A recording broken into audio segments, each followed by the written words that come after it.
Salam Ibu dan teman-teman, terima kasih atas kesempatan yang sudah diberikan kepada kami kelompok 3. Saya Funi Anita Fanggidae mewakili kelompok 3 untuk mempresentasikan materi perkembangan Gereja Protestan di Indonesia sejak tahun 1800. Pada tahun 1700, Gereja Protestan baru disadarkan untuk melaksanakan kewajibannya di saat munculnya aliran-aliran seperti Pietisme. Dan pada tahun 1814, seorang dari pekebaran Injil yang bernama A. Super mendirikan Balai Alkitab di Jakarta dengan Raffles sebagai pelindung. Pada tahun 1821, perkumpulan pembantu pekebaran Injil dibangun di Ambon dan di Timur pada tahun 1823. Perubahan-perubahan di Indonesia dan di Eropa. Perubahan yang cukup besar terjadi di Indonesia pada awal abad ke-19, khususnya pada bidang agama. Beberapa peristiwa penting yang terjadi di Indonesia pada abad ke-19. Yang pertama, Perang Diponegoro di Jawa Tengah 1873 sampai 1903. Yang kedua, peperangan di Saparua 1817. Yang ketiga, peperangan di Bali 1848 sampai 1907. Perubahan pola penjajahan Indonesia mulai berubah sejak VOC bubar pada tahun 1799 dan munculnya dua aliran, yaitu pencerahan dan Pietisme atau revival. Dan kedua aliran ini membawa pengaruh besar bagi sejarah Indonesia. Gereja Protestan di Hindia Belanda. Pada tahun 1814, Joseph Camp bersama dua rekannya berhasil diutus dari Belanda untuk datang melayani orang-orang Kristen. Setelah tiba di Indonesia, mereka diperintahkan untuk bekerja di jemaat-jemaat yang sejak zaman VOC telah diasuh dan kemudian dinamakan Gereja Protestan Indonesia atau GPI. Pemerintah Portugis dan VOC mengaku sebagai pemerintahan Kristen, namun hal ini berubah pada tahun 1800.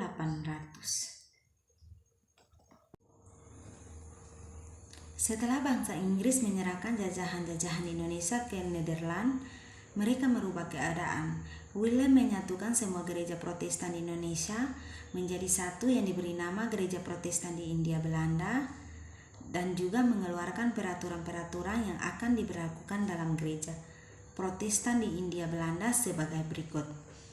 Yang pertama, anggota GPI haruslah semua orang Kristen. Yang kedua, pimpinan GPI adalah seorang pengurus yang diangkat oleh Gubernur Jenderal dan yang tinggal di Batavia. Yang ketiga, ketuanya harus seorang yang menjabat atau pangkatnya tinggi dalam peraturan negara atau seorang pendeta.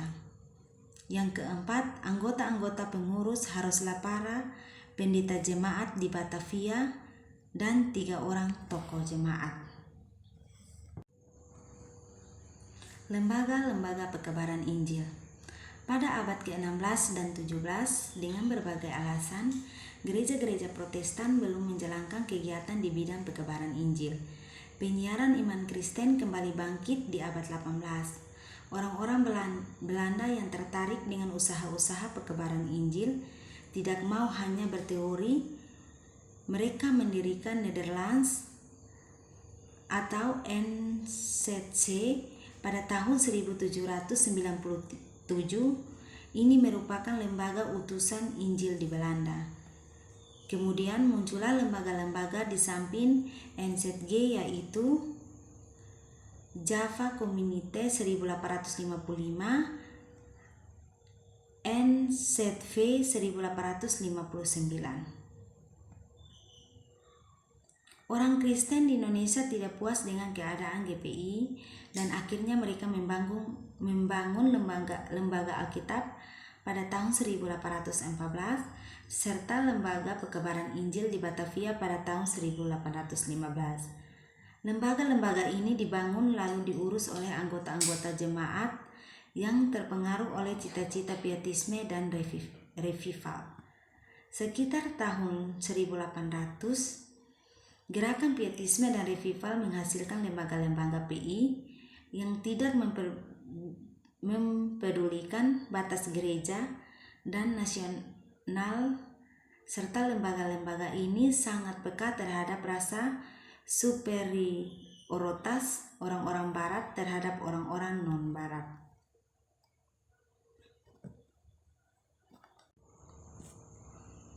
Gereja Protestan di Maluku pada tahun 1800 sampai 1864.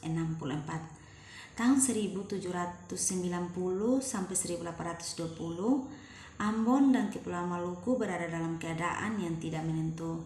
Segala sesuatu diatur dari atas. Pada tahun 1780 masih terdapat 3 orang pendeta di Ambon. Di Saparua, pendeta masih bertahan sampai tahun 1801. Dan pada tahun 1813, pemerintahan Inggris mendatangkan seorang pendeta dari India, yaitu Jabez Carey. Joseph Camp berasal dari keluarga pietis dari Belanda. Orang-orang Kristen di Ambon juga ingin tetap berpegang pada agama Kristen. Kekristenan di Ambon dipelihara oleh guru-guru, bukan pendeta. Dengan berkhotbah dari apa yang mereka susun sendiri, bagi mereka tidak banyak yang berubah dengan perginya pendeta yang terakhir. Sebaliknya, kekosongan pendeta itu hanya menandaskan kekurangan dan kelemahan selama zaman misi dan gereja Gereformed.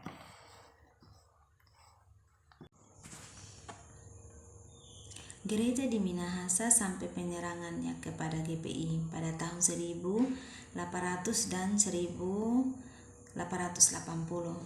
Tanah Minahasa sangat subur dan penduduk-penduduknya dipaksa untuk menghasilkan barang-barang bagi pemasaran dunia. Dalam abad ke-16, sejumlah orang-orang Minahasa masuk Kristen. Joseph Camp yang membuka jalan bagi sending baru, dialah yang menjadi perintis usaha PI dalam arti yang sebenarnya. Ia membuka sejumlah sekolah PI, mengadakan perjalanan ke pedalaman, dan mengajak NZG agar mengirim utusan-utusan sending. Masih tinggal sedikit bagaimanapun sikap para utusan Injil terhadap agama dan kebudayaan orang-orang Minahasa. Sikap mereka pada umumnya adalah negatif, yaitu menentukan sikap dalam bahasa, mengenai agama suku. Dalam kata lain, kafir adalah liar. Kebudayaannya, sukunya, sikap pemerintahan terhadap pekerjaan sending di Minahasa tidak tetap. Sampai-sampai ada orang Kristen yang dipukul karena telah pergi ke gereja pada hari Minggu. Selama abad ke-19, Manado tetap merupakan daerah GPI, sedangkan Minahasa diberikan kepada NZG untuk digarap. Orang Kristen bertambah dari beberapa ribu menjadi 80.000 orang. Mereka sekarang dimasukkan ke dalam kerangka organisasi GPI. Dengan demikian, orang-orang Kristen Minahasa sendiri tidak begitu banyak mengalami perubahan. Gereja di timur dan di sekitarnya sampai NZG menarik diri. Sekitar pergantian abad, agama Kristen belum berakar kuat dalam bumi NTT. Walaupun sudah dikenal di sana sejak 2,5 abad, orang-orang timur asli hampir belum tersentuh oleh Injil. Agama Kristen hanya tersebar di tengah-tengah orang Rote dan di kalangan orang-orang Indo-Eropa dan Merdeka di Kupang dan Babau. Jemaat-jemaat ini tidak dikunjungi oleh pendeta antara tahun 1802 sampai 1819. Dan sebelum itu pun mereka hanya jarang sekali mendapat pelayanan. Dalam pekerjaannya, Le Bruygen mengikut Camp dan Helendro membangun jemaat yang sudah ada, berkhotbah, katekisasi, dan mendirikan sekolah serta bacaan-bacaan Kristen. Secara khusus, Le Bruygen menerjemahkan sejumlah nyanyian pekebaran Injil yang telah diterbitkan oleh NZG di Belanda. Diubahnya dalam bahasa Melayu yang sederhana. Le Bruygen ingin supaya semua anggota jemaat bisa sungguh-sungguh memahami apa yang mereka nyanyikan. Le mendirikan lembaga PI pembantu Orang Kristen Rote lah yang paling banyak memberikan sumbangan untuk lembaga itu. Akan tetapi perkebaran Injil yang mulai diusahakan dengan penuh harapan itu di kemudian hari mengalami banyak rintangan. Le meninggal setelah utusan-utusan baru mulai bekerja dan ia digantikan oleh Terlinder, dan Terlinder pun meninggal sesudah 3 tahun. Para sending yang di Pulau Rote dihalau oleh angin taufan. Akhirnya NZG tidak lagi mau membuang tenaga dan uang untuk Timor. Setelah tahun 1850 tidak ada lagi tenaga baru dikirim. Alam kehidupan jemaat, tradisi zaman VOC belum bisa digantikan dengan pola sending baru. Oleh karena itu NZG menarik diri dari Timor dan lapangan ini kembali menjadi daerah GPI semata. Di NTT, orang-orang Belanda hanya menguasai beberapa daerah di Pulau Timor dengan kota Kupang sebagai pusatnya. Di samping itu juga Pulau Rote, jemaat-jemaat Katolik Roma terdapat di Timor dan di Rote, tidak terdapat Alkitab satupun. Dalam pekerjaannya, Le mengikuti Pulakam dan Helendorf. Ia membangun kembali jemaat-jemaat yang sudah ada, terutama di jemaat Kupang, melalui khotbah-khotbah, pertemuan doa-doa, katekisasi, dan dengan jalan mendirikan sekolah-sekolah dan menyediakan bacaan-bacaan.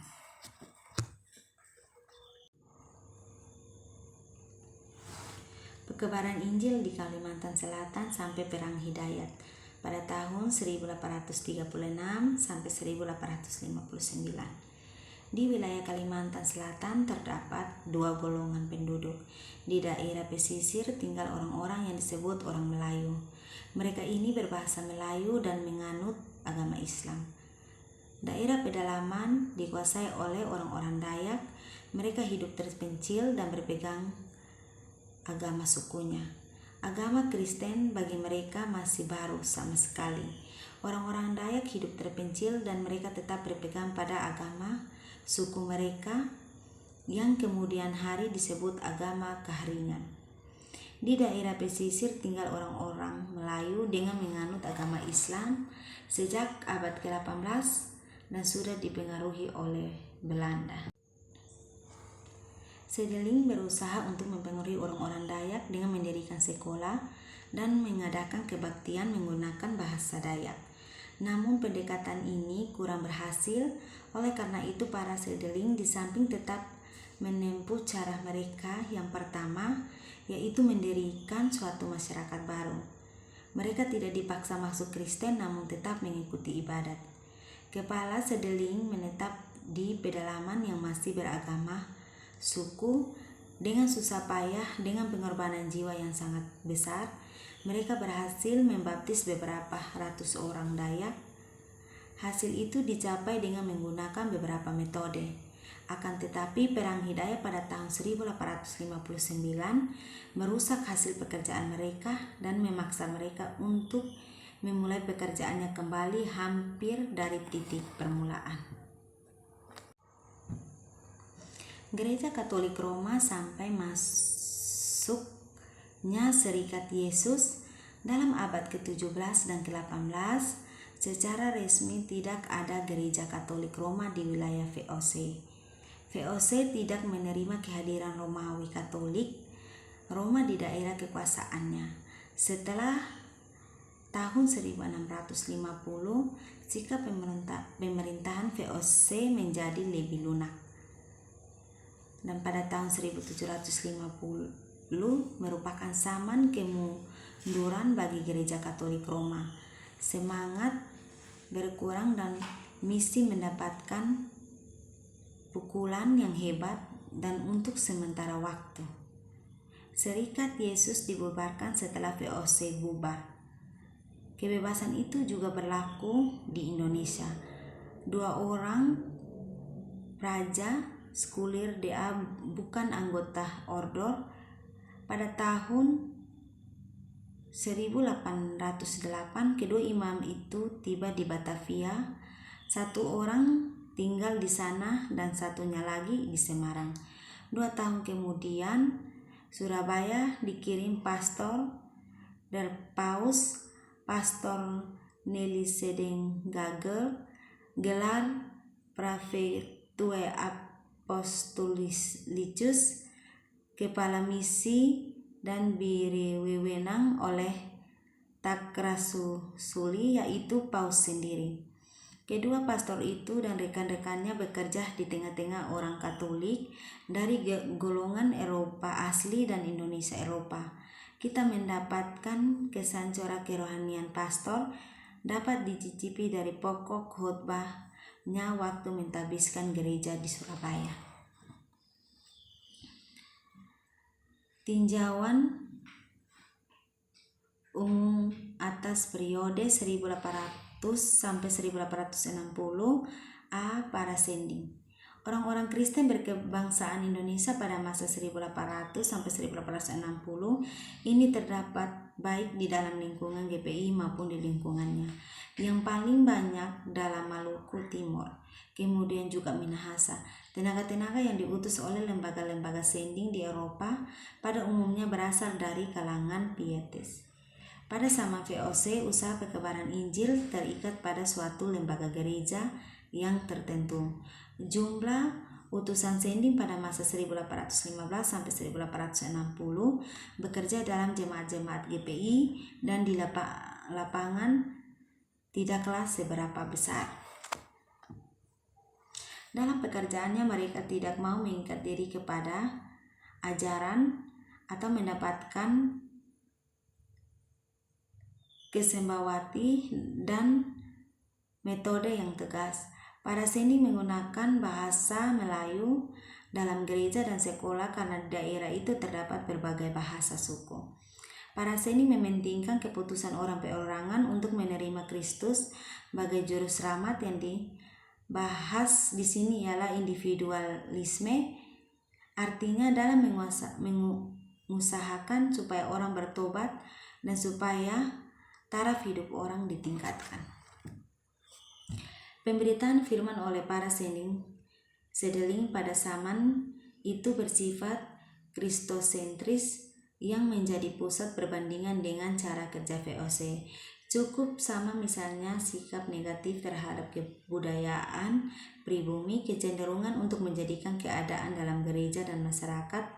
Ada pula perbedaannya bahwa sending pada abad ke-19 jauh lebih banyak memberikan perhatian kepada penterjemahan Alkitab ke dalam bahasa daerah. Dalam beberapa sending abad ke-19 memang maju atas sending pada zaman VOC.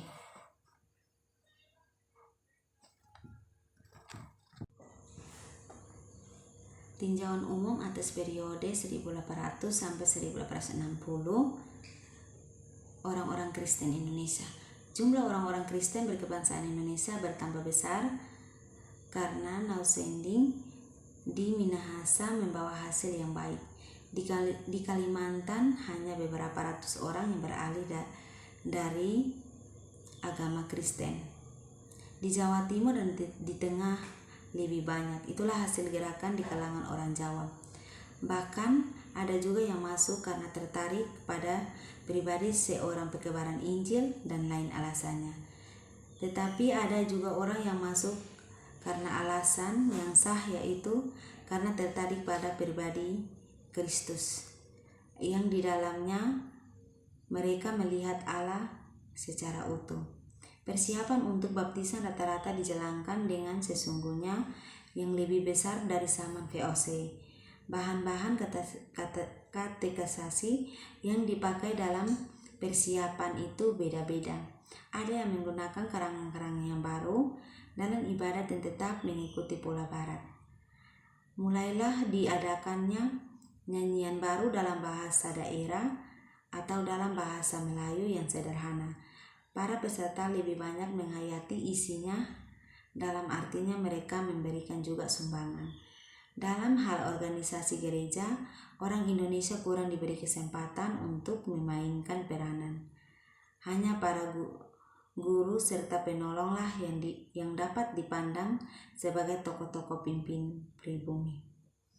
Agama suku yang lama masih berpengaruh terus di luar dan di dalam lingkungan agama Kristen. Periode 1800 sampai 1860 ini merupakan babak permulaan suatu zaman baru, yakni babak sending baru mengikat pinggang dan juga mulai bekerja. Dalam babak berikutnya pada tahun 1860 sampai 1930,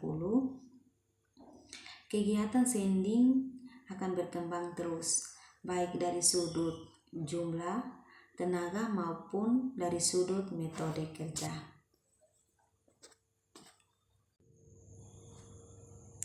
Sekian presentasi saya yang mewakili kelompok 3. Salam, Tuhan Yesus memberkati. Terima kasih.